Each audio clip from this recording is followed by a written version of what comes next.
Morning. There's a little bit of a winter wonderland outside this morning. We're actually getting some snow. Hopefully my snow scraper works on this truck. Yep. Would you just look at this? It's almost like a scene out of a Hallmark movie. Peaceful and majestic. Almost makes you wish you were just inside, sitting by a fire. The meteorologists, bless their little hearts, were actually pretty close on this one. They were predicting about 4 inches of snow, and if anything, they may be a little bit on the low side. I'd say that we already have 3 to 4 inches of snow, and there's still another 4 hours of heavy snowfall predicted. This is the complete opposite of the last storm, where they started off calling for 20 inches, and we got about 3 in the deepest spots when it was all said and done. I would guesstimate that this is only our 4th or 5th tracking snowfall of the year, and definitely on pace to be the largest accumulation we've had. We just don't get a lot of big snows here in Illinois. It gets cold pretty often, but big snowfalls are really not something we've seen in the last couple of years.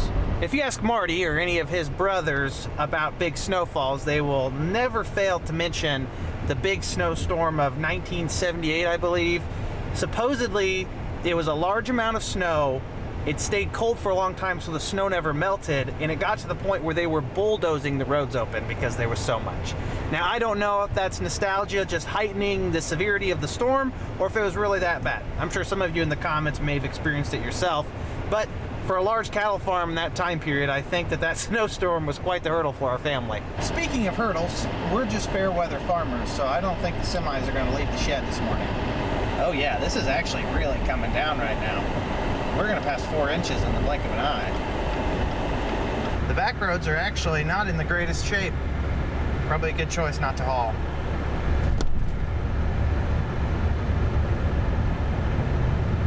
As is normal for me, I did stick my foot in my mouth and said that we were only going to core all these bins. We ended up just staying set up to the south 48-foot bin, and over the last week, Jeff and I completely emptied it out. It is clean as a whistle on the inside. Clean as a whistle that's on our farm. That's as spotless as we're going to get it for the next growing season. I am extremely happy to report that all of that work I did last off-season, nailing up these screens, kept all of those stupid little pigeons out of this bin. There wasn't even a single feather in here when we were cleaning it out. Some of you may also remember last summer that we reinforced this door on this 48-foot bin. We put this angle iron in and all of these bolts. There was no sign of warping or anything on the door. The only thing I did notice is that there was some water at the bottom, so we probably could have done a better job sealing those bolt holes up, and maybe that's something we can do with some sealant this summer. Not an issue anymore because the grain's out of here, and it didn't really affect quality at all. There was no rotten grain near the door, just a little bit that definitely had acquired some moisture. Hadn't gone off grade, but it was starting to stick together. Funny story, or maybe funny to you guys, not so much to me. It was actually kind of embarrassing. We finished up this bin yesterday afternoon. I helped Jeff sweep out the last load. I had a full load on my truck from the load prior. Jeff left before me with the partial. I was right behind him. Get to Coal Station, no problem. Both get dumped. He's like a minute ahead of me. I'm headed back south from Coal Station to home. It's only a 5-mile drive, maybe 6 or 7 at best. I feel my truck kind of putter a little bit. Think, uh-oh, here we go, transmission problems again, because my 9200 is notorious for having transmission issues. Puttered out a little bit, power came back. I looked, thought maybe a fuel filter issue, fuel issue, but my gauge said, hey, 3/8 of a tank, no issue. Power comes back, I get another mile down the road, putters out a little bit more for a little bit longer, takes a little bit longer to come back to power. I hadn't really connected the dots in my mind, still thinking fuel filter or some kind of other fuel issue. I then proceeded to keep the hammer down, probably not the best choice. It's assuming that maybe just my fuel filter was an issue, I could change it when I got back. Get a half mile down the road, maybe even a quarter of a mile down the road, lose power completely, and the truck does not come back. Roll to a stop, try to turn it over again, turn it over a couple more times, not starting at all. It is turning over, just not firing. I think, okay, well, I got 3/8 of a tank on the gauge.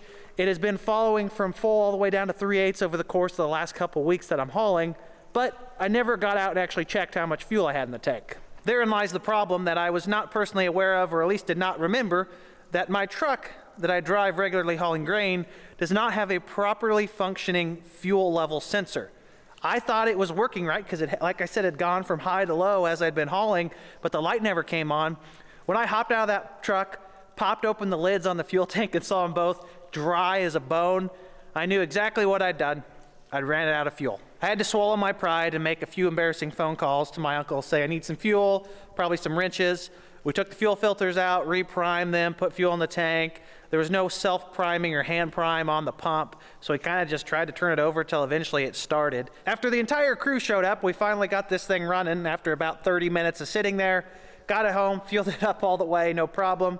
And I've learned my lesson that I should probably visually verify the fuel tanks if I'm not 100% sure that the fuel gauge works.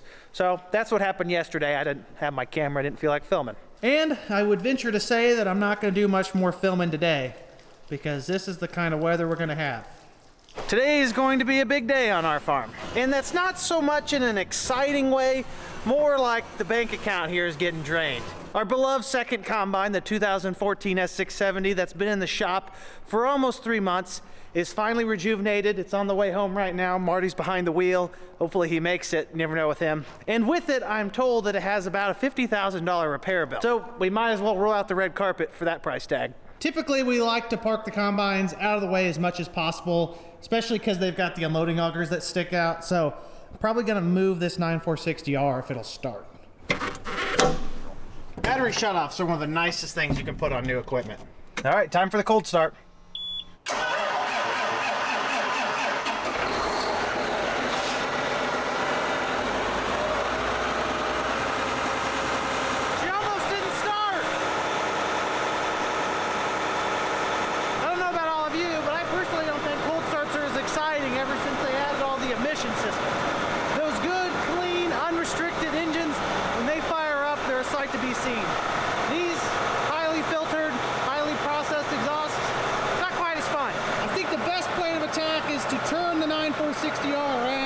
And just pull it in right there in front of the 8R370. Should give us the most amount of space. It doesn't help that this is parked in the middle of the barn in the least ergonomic fashion possible.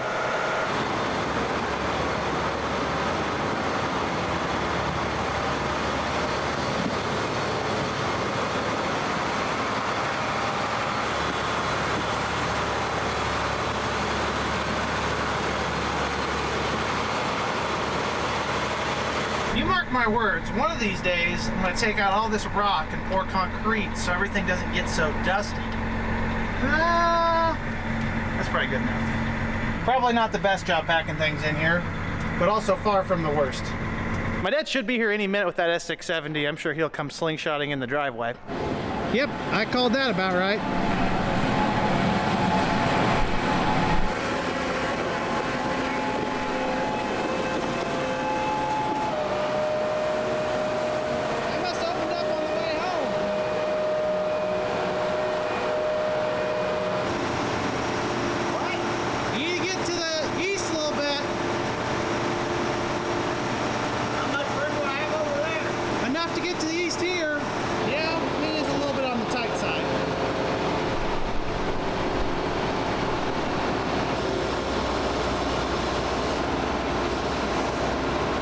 The only difference in cleaning between these two machines is that this one went down, went into the dealership, and it was inside for all this time over the winter while they're working on it. That one went and finished corn harvest and got a few rains on it. And that is literally the difference between the two in terms of cleanliness, because we haven't washed that one either. It's amazing how quickly you go from blizzard to all the snow melted away here in central Illinois. Just as fast as it came, it's gone. Yeah, the repair bill of that S670 was a little disappointing to hear. We did get some good news though. According to Marty, our DB60 is in the final stages of being put together up at the factory, and it's already got a load number to come down here to Mattoon. So we will be looking at something like this in the next couple weeks.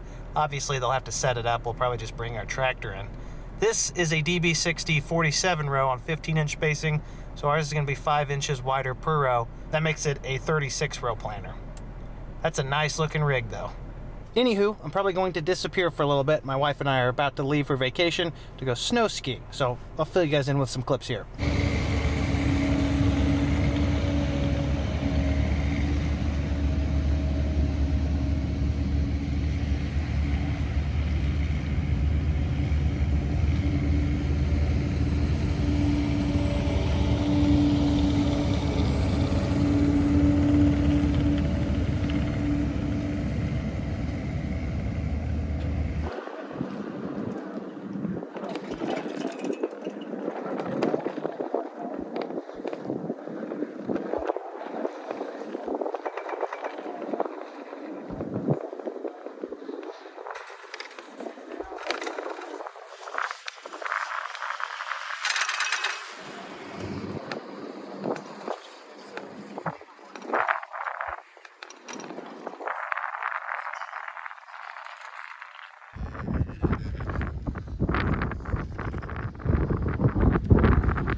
Hey everyone, it's been quite a few days since I last checked in on this video. I'm back safe and sound in the heartland.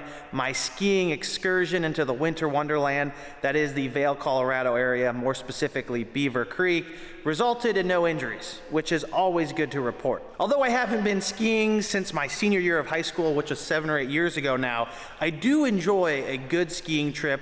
I'm more of a cold weather guy and I like to be active on a vacation like that. It was awesome. The last time I went on a vacation like this, I was with my buddies. We went for probably 6 or 7 years in a row, but that all kind of subsided when we went our different ways after high school. This time, I was with my wife's family. We went out there. It's a little bit different, but I enjoyed it. I will say that skiing was like riding a bike even after all this time. Picked it up rather quickly after my first or second time up the mountain on the chairlift. I am in much better physical performance shape. I've spent a lot of time in the gym since high school. However, my physique is not quite in the best of shape. I'm a little bit heavier than I'd like to be. So those things kind of worked against each other. I had a great time. It was safe. I didn't quite have the bad influences that I would have with my friends. I was skiing with my wife's brothers, so I would have been the only bad influence there. They're much younger than I am. Had a great time. Hopefully make a yearly trip out of it because it was a blast. As you would expect, it was pretty darn cold out there in the mountains, but the specific week I was gone, it was nearly sub-zero here in central Illinois, meaning that Jeff capitalized on a lot of hauling. He went to all of our satellite bin sites, which we have 3 of, and cored all those bins. He pulled down that top cone. That really just means that we can push storage late into the summer and not have to worry about quality issues. Just accomplishing that simple task, a couple loads out of each bin, has a tremendous impact on the grain storage quality and lack of issues.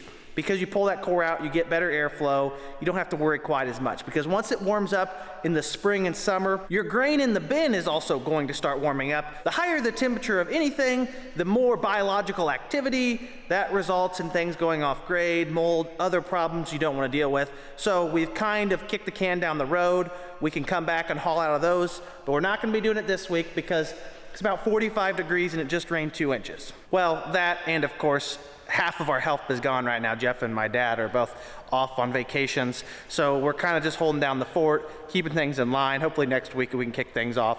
We still have a lot going on. While we are on the topic of grain bins though, I did want to inform you guys, we have pulled the trigger. We're going to be building 1 additional bin at the main farm south of the pre-existing 48-foot grain bin. We're building another 48-foot grain bin. It is going to be slightly taller than the one we have there now. I think our auger should hit it. If not, we may be trading one of those augers, adding a couple foot in length. That way we can get the reach we need to hit the top of it.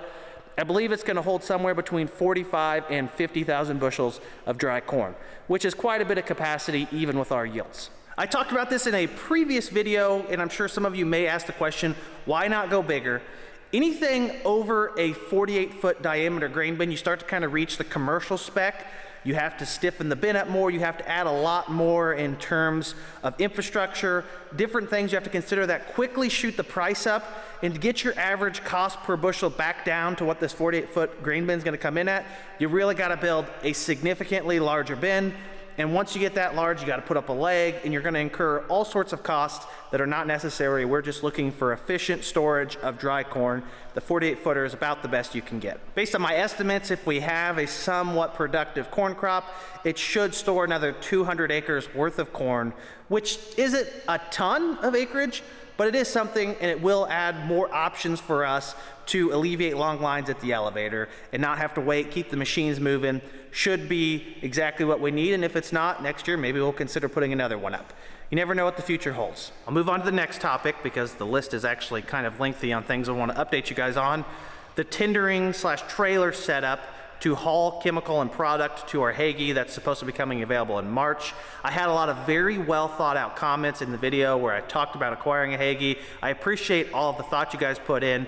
I really do look through those. I try to comment back the best I can. Sometimes I get a little bit behind. Based on what we've gathered from other farmers, from retailers, and even some of your comments, I do think we are gonna go with the tanker route. We're gonna hot load out a retailer. Some of you mentioned saving a little bit more money by doing that, yes, but that is probably offset by losing a lot of efficiency. You are going to maybe double your load time if you're mixing out in the field straight into your sprayer versus having your chemical on the tanker ready to go, not having to do any additional mixing.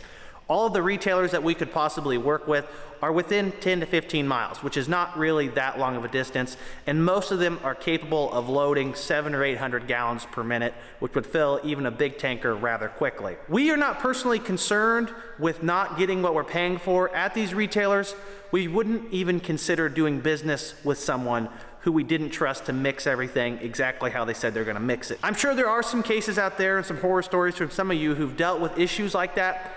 I don't think we're gonna deal with that. Like I said, we're only gonna work with people that we know will have our backs. And for the most part, a lot of reputable companies out here are exactly that way. Like I just said, yeah, you might save another couple percent in chemical. It's really negligible, and I don't wanna have to worry about mixing all the time. I'm gonna be the sprayer. As long as I got someone driving the tender, we're not gonna have any issues covering a large amount of acreage, which is the goal. Get things done, do a quality work, move quickly. With all that in mind, we actually have already secured our tanker trailer up from Prairie Land Products in north central Illinois, kind of southwest of Kankakee, northwest of Champaign. They had some pretty nice tankers. By the time we got up there, they'd actually sold the few that we were really interested in. We took the highest one on our list that was remaining. Unfortunately, it is a 4-compartment stainless steel double conical trailer, holds 6,800 gallons. I say unfortunately because it's 4 compartments. They're all individually separated by double wall bulkheads. That's not necessarily a problem, but it does complicate the plumbing. I was interested in a single compartment large tanker. The tanker has a total capacity of 6,800, but the catch is that the compartments are 2,300, 1,100, 1,100, and 2,300, which is not even. We kind of had some back and forth. Ultimately, what we've decided and what we're currently doing, the trailer is down at a welding shop right now. They're going to cut baffles into all the compartments with drain lines, with rollover holes, all those things you need, so we can have it as a 1-compartment tanker. Because it is a double-walled bulkhead pressure vessel, they are gonna have to cut one side out, one of the bulkheads out, and then turn the other into the baffle. It is still currently skinned with stainless steel sheeting. I'm hoping that the welding shop would be interested in cutting all that off, taking out the insulation and the in-transit heat that it is currently equipped for from its past occupation. That is a lengthier job. I'd say take maybe 2 days for them to do, along with cutting out the bulkheads, but I'm really familiar with the Sigel welding shop. They do quality work. They've worked well for us, so we're probably gonna let them do it, even if it costs a little bit of money. The trailer's not been plumbed yet. We're waiting to kind of get a final result from them. Once the welding shop gets it all figured out, we'll go ahead and have it plumbed. Probably gonna put a big 13 horsepower Honda engine on it with some kind of pump that'll move 200, 300 gallons per minute, so we can load rather quickly. It will not have a sparge tube to roll the load underneath or to agitate.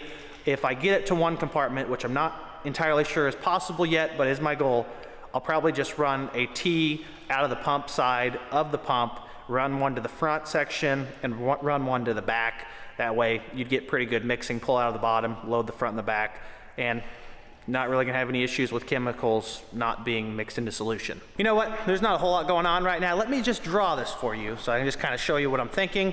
Keep in mind that I'm not exactly Vincent van Gogh. I'm not missing any of my ear, and I'm a terrible drawer. Alrighty, this is a very rough, not to scale rendering of our 6,800 gallon double conical trailer. Double conical means it basically comes to a V at the bottom.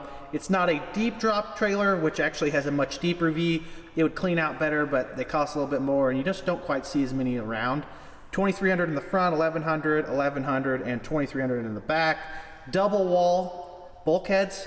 They're made that way so they can hold pressure. There's actually a little bit of a gap in between each bulkhead. And then these blue lines just represent the drains or the valves coming out the bottom. This is what I'm planning to do. As you can see, I've taken out one set of each dual wall bulkhead. There is a proper one that you remove to maintain the integrity of the tank. Even though it is one large tank, they say that there's a better one to take out, which we're gonna talk to the engineers at Brenner and see what they have to say. They've already confirmed that this is possible and definitely feasible. We wanna make sure we do it right. As I've already said multiple times, we're gonna cut one of these bulkheads into a baffle. Without a baffle, if we get a maximum legal load in here, and this was just a straight barrel, that weight, especially if we had 32 on here, coming up to the front would have a lot of power and could really overwhelm the semi pretty quickly. We're gonna come in, weld stainless steel plates or whatever is feasible on 3 of the drains. We're gonna keep the bottom one because as I am currently understanding, one of these 4 pores actually does sit in the true bottom of the tank. So that is the one we're going to keep. We're basically going to have a 6,800 gallon, 1 compartment tanker. For reference, this is what we're thinking for the baffles. This is one of the bulkheads. It originally existed as one solid piece. Going to cut a main hole in the middle for sloshing. We're going to have a drain cut on the bottom. That way all of the liquid can make its way down to the bottom drain. We're going to have a top cut for vapor and some sloshing allowed up there. And then these are a safety thing. They are drain holes in case you roll the tanker over, that the tanker can actually be emptied. So if we're going to cut it, we might as well cut it to spec. That's what they recommend. So probably something like this. I guess one thing I should add about this tanker, it has a manhole on every compartment. So it has 4 manholes, meaning our baffle does not actually have to be that big, because I can get in each manhole as I'm cleaning it. I don't have to hop through the middle of each one. Technically speaking, the smaller the hole of the baffle, the more baffling it's going to do of the weight in the load. I'm not sure exactly what we're going to do yet, but I may keep it small enough that the liquid can move back and forth, but someone can't fit through there because I can always climb up. Although I may not like that idea once I'm trying to get up and out these holes on top the manhole covers, because they could be a little more complex. There's not exactly a ladder from the inside out. We'll see what happens. We haven't made any final decisions, and I don't think the welding shop has started working on it yet. Don't worry, I'll show you guys the trailer when it comes in. Other than the features I've already mentioned, it is a stainless steel subframe, so that's in pretty good shape. Stainless steel is impervious to corrosion and other issues that standard steel typically deals with. It is kind of to the point where it's due for new tires. They're getting close to worn out. We're not really going to put very many miles on this tanker when you consider how little hauling it's actually going to do for the amount of acres it's going to cover. But it is something to keep in mind, especially as you get a lot of weight on there. Worn out tires carry more risk of blowing. Some of the most exciting news, and I know you guys are going to love this, both our 12-row folding corn head and our DB60 planter are sitting at the local dealership. They've yet to be set up, but they're there. There she is, fresh in from shipment, our C12F folding corn head, non-chopping. We're not really sold on the chopping idea, although it would be nice, maybe an upgrade to consider in the future. But we will have one 12-row corn head. I'll talk about it more once we kind of get it set up here this summer and going into fall. In case you were not aware, that is how they ship corn heads vertically. They've got these mounts bolted on the bottom there. The stock stompers are upside down. That's how they come from the factory. Really not a whole lot of setting up for these other than flipping them 90 degrees, turning the stock stompers around, and it's pretty much ready to go. And tucked right here in the setup shed is our 36-row, 20-inch spacing DB60 planter. I'm excited that this is finally in, because I was afraid that it wasn't even going to show up. It is a little more intensive to set up. Of course, they don't have to flip it at all like the other one, because it gets shipped the way it comes, but they have to put all of the closers on it, and then they have to attach the back rows, because these DB planters are actually a little bit wider in transit than the regular NT narrow transport planters. It will not be too long before we're unfolding that thing out in the field and getting it going. Right on the other side of our planter is another DB60. It's on 15-inch rows, so it's a 47-row planter. That actually belongs to my wife's family. Gonna be a lot of nice planters in the countryside this spring.